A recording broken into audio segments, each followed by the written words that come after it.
Hello everyone, আসসালামু আলাইকুম। কেমন আছেন সবাই? আমরা এই তো ভালো মন্দ মিলিয়ে আলহামদুলিল্লাহ, আল্লাহ যেরকম রাখছে সেরকমই, আল্লাহ শুক্রিয়া। রোজার মাসে এই যে বারবার করে হসপিটালে দৌড়াদৌড়ি করতেছি। আসলে সুস্থতা কত বড় একটা নিয়ামত, অসুস্থ না হলে বোঝা যায় না, তার মধ্যে বাচ্চা কাচ্চা যদি অসুস্থ হয়। তো যাই হোক, সকাল সকাল চলে আসছি। ডক্টর বলছে একদিন পরে আবার ইনাকে দেখানোর জন্য।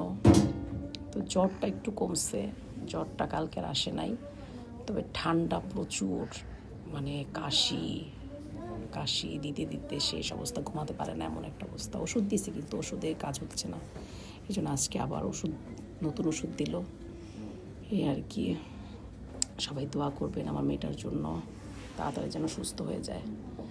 ওর অসুস্থ হওয়া মানে মানে আমি অসুস্থ হয়ে যাওয়া, এরকম একটা অবস্থা। রাত্রে ঘুম নাই, খাওয়া নাই, কিচ্ছু নাই, এলোমেলো সব।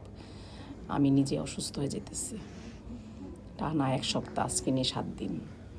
এই আর কি, যাই হোক, সবাই দোয়া করবেন আমার মেয়েটার জন্য, তাড়াতাড়ি যাতে সুস্থ হয়ে যায়। আমাদের জন্য দোয়া করবেন সবাই।